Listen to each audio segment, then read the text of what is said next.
Here we go. Okay, good morning, everyone. Shalom Aleichem. Welcome back to Parsha to go, five different Torah on Parshas Emor.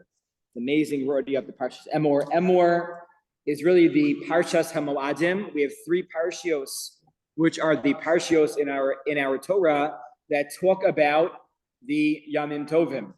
We have Vayikra, Bamidbar, Devarim. So you have in Vayikra you have Emor. In Bamidbar you have Pinchas, and in Re'eh and in Devarim you have Re'eh. So they highlight and focus on different elements of the Yamim Tovim. Emor focuses on the Maisa mitzvos. Obviously, there's other nuances and other details that are mentioned, but the main focus is on the mitzvos themselves: shofar, lulav, sukkah, etc. Pinchas focuses on the korbanos, specifically the korban musaf, that is associated with every single day. That's why the maftir for all of the days of Yontifs is always going to be from Numbers, from Pinchas, because that's the addendum to the regular Kriya, which is the korban musaf, which literally means addendum, addition.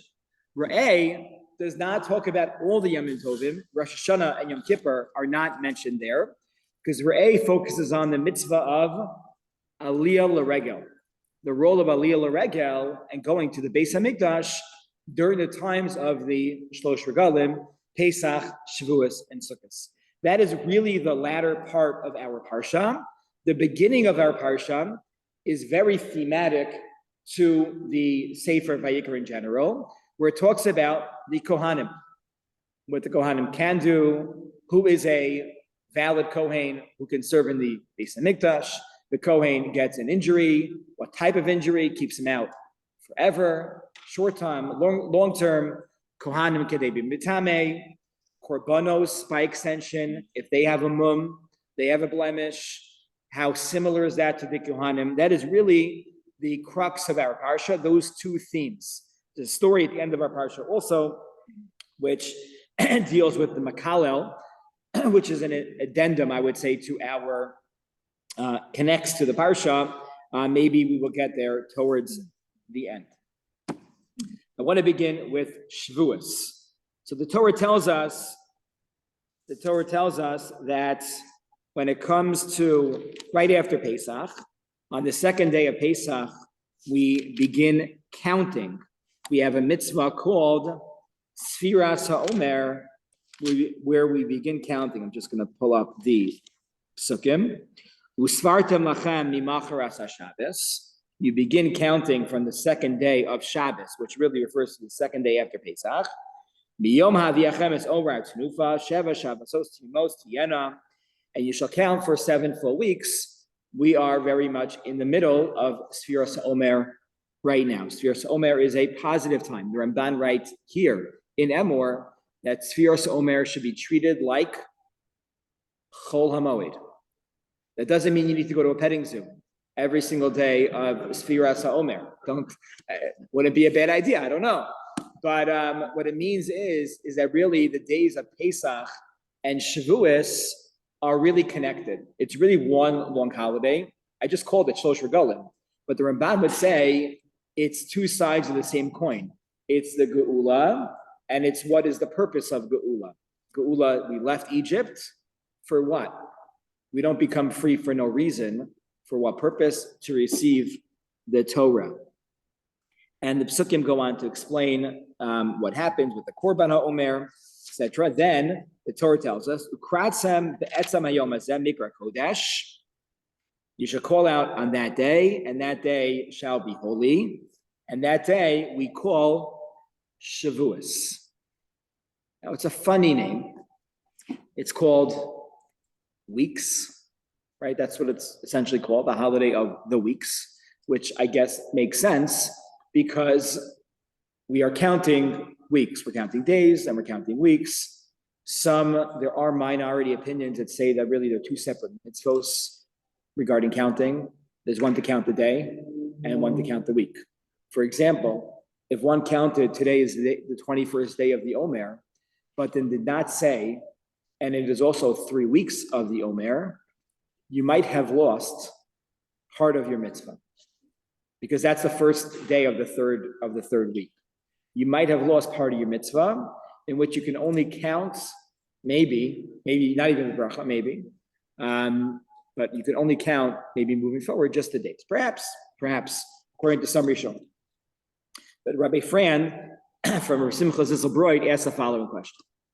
If we described the holiday and like what commemorates the holiday, like you could sort of like figure it out what every holiday, the name of the holiday. Then you get up to like, we sat in huts in the Midbar, God took care of us, he protected us.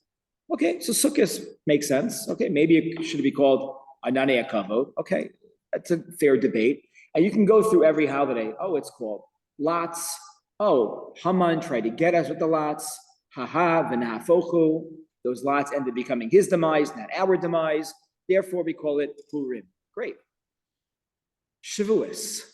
We receive the Torah on this day. This is a very special day. What should we call this day? Simchas Torah. No? We received the Holy Torah on this day. That's what we're celebrating. The Jewish people have the custom to stay up the entire night to learn Torah. In Shomrei Torah, we also have Shiurim during the whole day also. So why don't we call this day Simchas Torah? So says Rabbi Fran something very, very beautiful. He says there are two different types of gifts that one can receive and appreciate. Okay? One type of gift you appreciate because of the monetary value towards that gift. I wouldn't buy this on my own. Think about people that are getting married and they have their whole registry. A young couple, they can't afford all the pots and the pans and the air fryer and the George Foreman grill and the ice cream maker. I don't know why they need the ice cream maker. They're going to use it once and then, and eventually they're going to give it to their kids and whatever. It's okay, but they can't. So we appreciate that the community sort of rallies together and crowdfunds for their supplies. It's very, very nice. And sometimes the gifts are even more expensive, where it's a car, it's a nice watch, and you appreciate it because maybe the giver is also a good person, but the watch itself has intrinsic value, and you appreciate it for its worth. Then there's other types of gifts that are maybe not intrinsically valuable at all. But the person that gives it, or the occasion that this recalls, is within itself very, very powerful. And that's why you cherish this gift. When a president writes a bill into reality, then what do they do with the bill? They give the pens, right? There's a lot of signers. So there's a lot of places where the president needs to sign. I was at the governor signed the bill in YBH. So they invited me to go. I forgot what it was for. Maybe it was like 8-9 years ago. So it might have been already for one of the first security grants that the yeshivas were getting. And he signed it in YBH. Gary shares connection to YBH. So he signed it there and they invited me to come. And it was the first time I saw it. Every like sentence, he's like, here, passing out pens to everybody. But it has like the governor's seal on it. And it's like, it's a very special thing. Maybe I have a pen that's even worth more money than this pen, but this pen came to me from a special person, from a special occasion, and that's very, very unique. My grandfather, we went to his apartment, he passed away on the second day of Shavuos last year, and recently we went into his apartment. My mother said, okay, there are two things that I wanted from his apartment. There were two pictures that he cherished so much that I wanted. I offered the family, I will make copies of these pictures. But these are the things that I want from my grandfather to remember him. And that was, he has a picture with Menachem Begin. He loved Menachem Begin. That was like his biggest fan. He was in Israel in 1979, and his friend, I think from DP camps, made Aliyah, and and he met him, and that's like number one. And number two, when he was in the DP camps, his Rebbe was a Tasha Rebbe For those that are not familiar, the Tasha Rebbe started a community in Montreal. He was a very, very holy person. My grandfather, my great-grandfather would support him.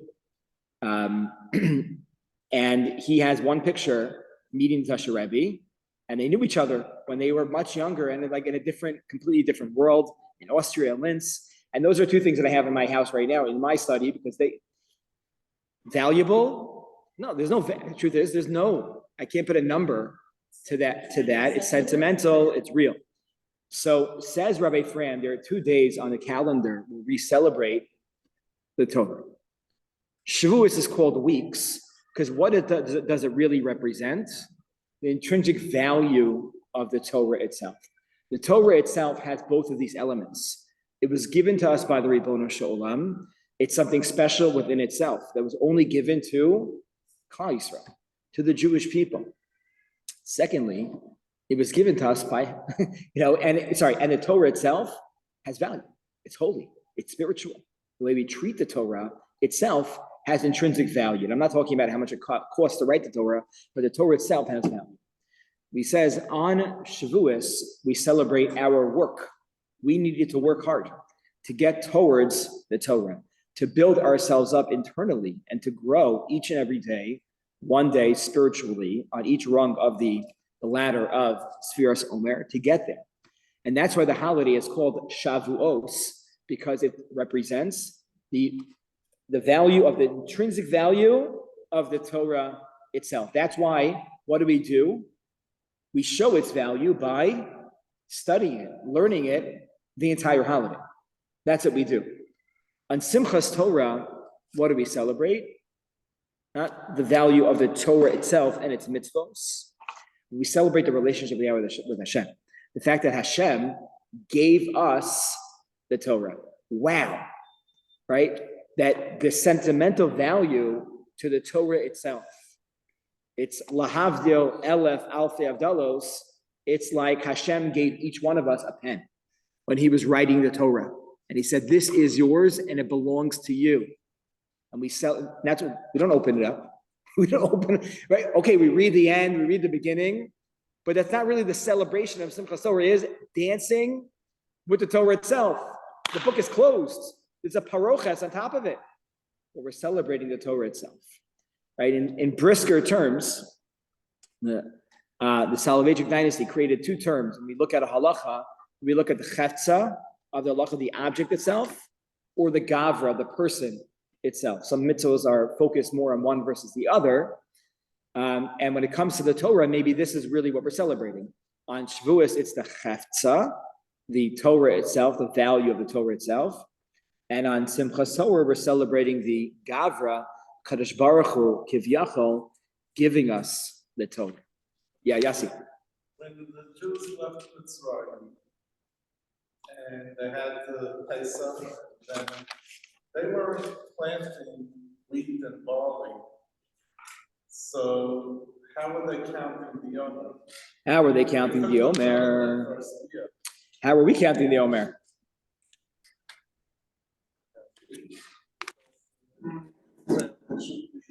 They're not doing it in Israel too, meaning they're not doing it in Israel too because it's a korban. It's rooted in the korban, not necessarily in the wheat and barley. It's that was first cut and then brought as a korban.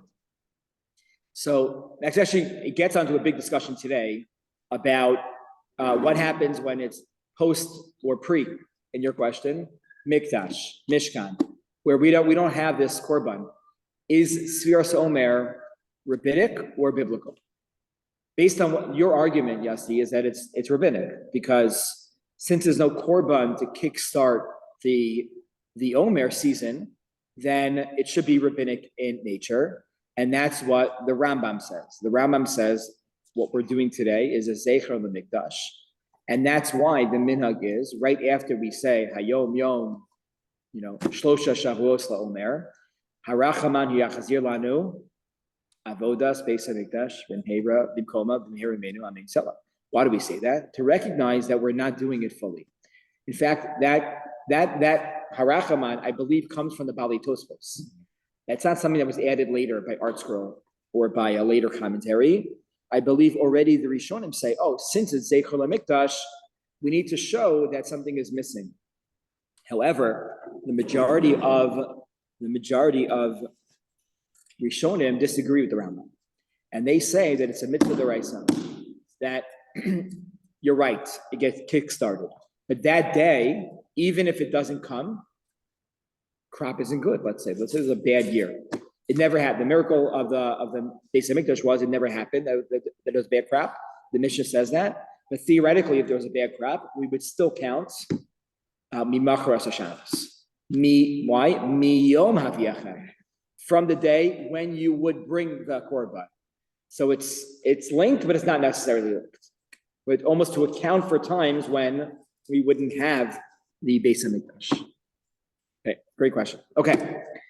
Vayomer Hashem el Moshe, let's go to the beginning of the parsha. And more, you tell me if there's anything extra, God forbid, but if there's anything superfluous, seemingly superfluous in this pasuk. Vayomer Hashem el Moshe. And more el Kohanim b'nei Aaron, speak to the Kohanim, the children of Aaron, va'amarta aleihem, and say to them, L'nefesh lo yitama ba'amav, you shall not become tamei to a dead body. What do you say? Okay, good. Good. It says, and more. The pasuk says, and more, say to them, and say to them again. You have to say children of Aaron. Good. And more ela Kohanim. Who are the Kohanim? Hello, they're B'nai Aaron. What's going on here? Right? Good. And this statement, and more ela Kohanim B'nai Aaron, doesn't say anything. Right? Doesn't say to the children, say to the Kohanim, the children of Aaron, what? V'amarta aleim, and say to them. So the pasuk itself seems to be, right? We have to figure out what exactly is going on. So Professor Druk came out with a new sefer, Baruch Hashem. It's called Lahavos Eish. And somebody in Teaneck, I guess, is also a very big fan of Yisrael Meir Druk. And he got a shipment of boxes and boxes of his Sfarim, and he sent out order forms. And thank God somebody caught this who also knows from our shul. And I'm a fan of Rav Druk, and said, what do you want to order? And I was able to pick up a few copies of this new sefer. I got actually the first 3 volumes. I couldn't get Bamidbar and Dvarim, they didn't have it. And I got 3 for me and 3 for Rabbi Yudin. And he told me you were to make me a chassid out of Rav Druk. So I got him Rav Druk's Haggadah last year too. And I already heard him quoting some of the ideas. So, Rabbi, yeah. why is dead body not superfluous? Why is it not redundant? No, sorry. So that's superfluous in my translation of the pasuk. La nefesh lo yitama be'amav. To a soul, you shall not become impure amongst your nation. That's the literal translation. Okay? So Rashi writes here, Rashi picks up on the double language of Amor ela Kohanim, Amor Amarta, Lahazir Gedolim al Haktanim. Which, what does that mean? To teach the Gedolim, the adults, to also educate their children on this mitzvah. That Kohanim that have young children that are not yet bar mitzvah, that are technically not mitzvah in this concept of Tum and Tara, are nonetheless obligated to stay away from Tumah v'Tahara. This is where the concept comes from about a pregnant woman not going to a cemetery. Where does that come from? It really emanates from a Eshes Kohen, a woman who is married to a Kohen who is pregnant. Because some say that, oh, if it's a boy in the womb, then maybe Lahazir Gedolim Alaktanim, she can't go to the funeral because maybe she has a boy. So you have to find out. You don't have to find out. You call the doctor. It was an interesting conversation. So part of the minhag of women, pregnant women, not going to the cemetery is very much related to this. There could be maybe other Kabbalistic reasons, but this is very much related to this. It starts from the Kohanim. But says Rav Druk the following, He says, you know what the hardest thing to do is? You have a little kid. Why do you need to teach him about this? You're exposing him to Tumma V'Tara. He's going to really understand that he can't go to certain places that everybody else can go to. Think about it, and you say he's not going to go to funerals. Maybe there's a baseball field that he can't play on. Or we live today in Eretz Israel. Fortunately, there's a few more funerals today in Eretz Israel. Sorry, you're a Kohen, you can't go. They could feel left out. Right? So says Rav Druk, Amor al Kohanim b'nei Ahara. You want to teach the young children that they can't go? Tell them, not only you're Kohanim, you'll learn later, you'll understand when you get older. You're b'nei Ahara. Look who you are. The schus, the lineage, the privilege that you have to be b'nei Aaron, that hopefully should be enough to convince them that they are unique and they are special. They're not better than, but they're privileged to be b'nei Aaron, and because of that reason, they don't go to certain places. He says that's really the goal of all chinuch in general. Think about Shabbos, right? Is Shabbos a day of like, don't do this and don't do that, and you can't, and I can't, I don't go there? Or is it a day, look at what we have today. Look how special and unique, what a privilege it is to have a day completely disconnected from the world. To have a day where you spend extra time, but how are you going to focus on it? And the food that you have, but to focus not on the negative, but to focus on the godless of the day itself. There is a very important book that was just written by Jonathan Haidt. Jonathan Haidt, H-A-I-D-T. He is a psychologist, sociologist. He's written a few different books. His first book that I think, made the rounds was a book called The Coddling of the American Mind. And about a month ago, he came out with a new book called The Anxious Generation, which is a very important book. I believe it's going to change a lot of policies regarding cell phones and social media within our schools. And he was interviewed on the Daily Show. And someone was asking him, so I'm not going to go into the background of it. Bottom line is, the anxiety that we are experiencing in America is off the charts in our youth, and it's like way too much. And he argues that it came in tears, and the final like nail in the coffin is really social media, and that really is the worst. Okay, and he's pushing, and it's not only social media, but it's, again, read the book. I just got it yesterday. Be summer reading. And so he said, he's very hopeful, things can change. Within 3 years, it could be back to the way that it was. So the interviewer said, like, okay, so what are the changes that need to get done in order to do this? The interviewer is atheist. Jonathan Haidt said he is also an atheist. He said, so why is that important? He said, so first of all, he felt very strongly that if all schools were very strong and put down their feet and they said, no social media till the age of 16, that would make a very big difference. I'll lie later, but he said that would make a very, very big difference. That's number one. Don't go have conversations with your grandchildren after this conversation. So that's number one. Number two, he said, like, you need to look at religion. He said, and people that are religious. And he said this, he goes, I am atheist. He said, and for me, this is a little hard to accept. And the guy said to him, like, you got to pass because you're an atheist and I'm an atheist. Okay, whatever. He said that, number one, religious children are anxious, but not as close to the anxiety of people that do not have religion. And that comes along with it a sense of community, a sense of there's other things that run the world, right? Not the influencers, etc. And then he said, the Jewish people, he said this, right? The Jewish people have something called Sabbath, where they are off of their technology for a full day.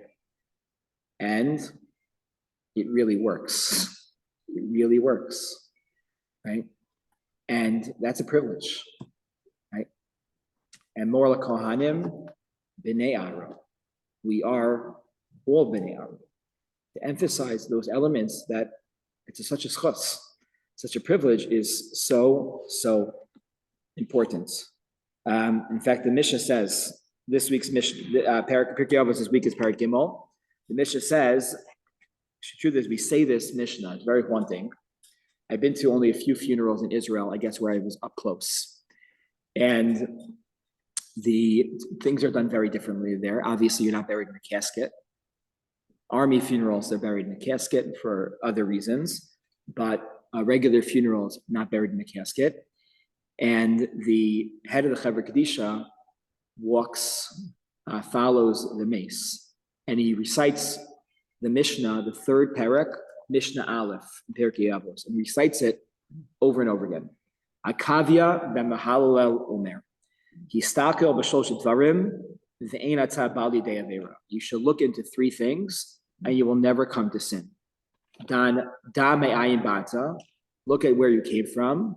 Ula anata holech. Where are you going? V'lifnei mi ata asi litim dim l'cheshbon. And into who will you face after 120 years? Then the Mishnah continues. Me'ayin bata. Where do you come from? From a putrid speck. A tipa srucha. Ula anata holech. Where are you going? To a place of worms and maggots. Lamakom rima v'tolea. Lifnei mi'ata aseh litin din v'cheshbon. And to who are you going to face after 120? Lifnei melech malchei amlachim HaKadosh Baruch Hu. Ask Rav Drucken almost every single mafarish on this Mishnah. Why do we ask the questions, ask them again, and then answer them? Right? We do it twice. It's very dramatic. Don't get me wrong. If you had a funeral, it's very dramatic, very intense.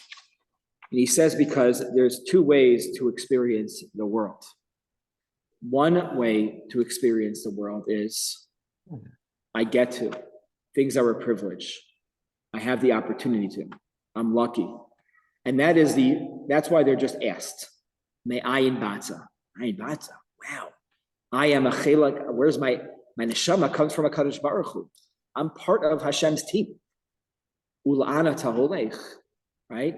Where are you going to? You've done so much good in this world. You're going to go to a great place. And where are you going? It's not just the principal's office. You're getting to connect with the Ribbono Shel Olam after 120 years. It's unbelievable. That's one perspective.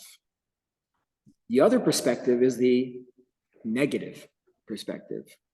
It's all our choice about how we want to look at this world.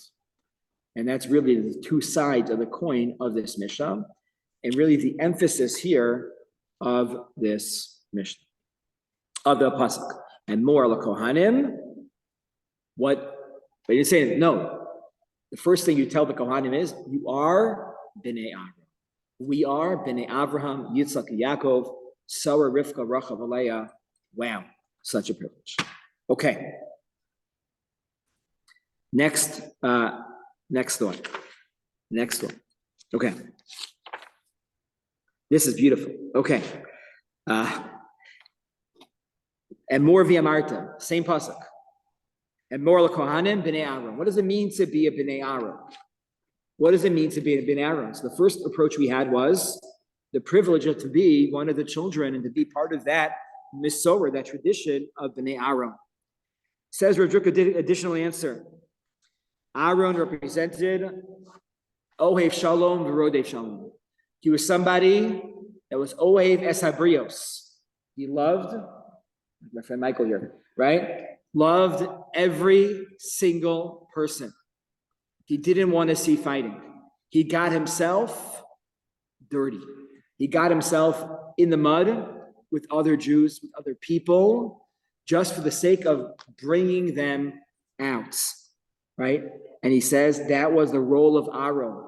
Aaron was a peacemaker and a peace seeker in every sense of the word. He says, if that's true, the end of the pasuk says, "Lanefesh lo yitama ba'amav." You can't get tameh. If we understand that, not just on the practical level to come encounter with a mace, but just you can't mitame, you can't defile yourself. How can you have both? How can you have both? How can you be a bnei Aaron who's maybe going to places that are not the ideal places? The person that comes to my mind is Rav Yitzchak Grossman. Rav Grossman is the head of Rosh Hashiva of Migdal Emek, Migdal Or. It's called the location, the city is called Migdal Emek. Who there's a whole city now that he has built up. There's a great biography that was written by Arthur also about him, even though he is still alive. Maybe a good. Arthur has biographies of people that died and also a few that are alive. And he became known as the disco rabbi. He would go into clubs. He would go into really bad neighborhoods, and he would just talk to people, to their souls, and bring them back. And he's an unbelievable, extremely, very, very special person. Even in the city, he was once by Rabbi Riskin Shul in Lincoln Square Synagogue. It's a great story. And Friday night, they're walking home from Shul, and they walked by a club, and he saw some people that looked Israeli. You could tell. And Rabbi Grossman on Shabbos walked into the club, asked the guy to stop the music, and he started talking about the Kedusha of Shabbos, and he invited people to come Shabbos morning to Lincoln Square, and a few people listened to him, and they came. Amazing, okay? You have to be a special person to do that. But he says how do you do that and also be la nefesh lo yitama ba'amav? So he says you got to take the lesson from the Daled Minim at the end of our parsha. I never thought about this. This is great. We have to take Daled Minim. If you're missing the Aravos, you're not Yotzei. You can't take just 3 out of 4. It's not good enough. Like if somebody's not wearing tchelas on their tzitzis, you could still wear tzitzis. Right? If somebody only has a shel rosh and not a shel yad, you could still do that. That's fine. You could still wear the shel rosh and not the shel yad. And God forbid broke their arm. Not a problem. They're not ma'akev zuidzu. The Mishnah says, the Gemara says that when it comes to daled minim, they're ma'akev zuidzu. You have to have all 4 minim. If you don't have 4, you have none. In fact, it would be an aveira to take 3. Be bal tigra. You'd be taking away from a mitzvah. But how do we shake them? How do we hold them? We have the lulav, the hadassim, and the aravos in one hand, and the esrog in the other. And he says that maybe is a lesson for us. The esrog represents the untainted Jew, the pure Jew, that smells good, right, and also has good ta'am and good reach. The others are a mixture of everything else. We put them together to represent all the Jews go together. But he says that the job of those individuals that are mekarev, he goes, you need to be mekarev to bring people close to you, avolo lehiskarev. You can't get close to them, be influenced by the things that they are involved in. I was listening to a podcast recently where a prominent mekarev said that he left yeshiva after, I think, 10 years of learning straight in the kollel. And someone said, why don't you try to NCSY Shabbaton? And he was pretty good. And they said, come back. Eventually, they made him a regional director, and eventually he was a director of the whole thing. But he realized he's talking to kids, and he can't speak to them exactly. He gets them, he could joke around with them, but what did he do? He found out the TV shows that they watch. He watched one episode from like 5 different shows, and he would be able to reference them, right? Every single time he was talking, so they would connect with him, right? That's part. Again, you could disagree or agree with that method. That's what he felt he needed to do to get them close to him. Soon they caught on because he kept only quoting from one episode, and they figured out what was going on with him. But that's a way where he's not in that world, but he's using it as a tool to bring people closer. That's like the esrog. You connect, but you still maintain your pristineness, your purity, even when the lulav and the other minim are out, right? You keep them separate. You don't keep them together in the fridge, right? The esrog actually doesn't go in the fridge. The esrog stays out. The other 2 or 3 will go in the fridge. To keep them separate and unique, we need to maintain that balance in our lives. Okay, so for today, we discussed, number 1, just an overview of the parsha. We discussed the Shavuos versus Simchas Torah, the Chefza, and the Gavra of the Daled Minim. And then we went ahead and discussed and more of the Amarta, and more El Kohanim B'nai Aaron. What does that mean, that double language? What does that mean for our chinuch? And then we went on to the B'nai Aaron. What are the B'nai Aaron? What is that? An additional interpretation of what B'nai Aaron mean. Share with you one last idea for today, and that comes from Perach Beis Pasuk Aleph. The Torah tells us, Torah is very, very careful. We don't live in this world today, so it's very hard for us to appreciate the world of Truma v'Maiser. Trumos and Maestros are taken very, very seriously. In fact, food is not kosher until you take Trumos and Maestros off of them. Just last week, somebody sent me a picture from ShopRite. ShopRite has carrots from Dorot Farms. They're kosher. They're good. They're reliable. They take Trumos and Maestros off of their pears. Okay? It was one before you find that out, you get very nervous. And even those that can handle Trumos and Maestros are very, very serious. No, they can only be consumed by Kohanim. They can't be disposed of. We can't be mitame Trumos and Maestros. And in fact, there's a 4th level of Tumah created to prevent Tumah when it comes to them. Rav Druk points out an anomaly within the halachos of Trumos and Maestros.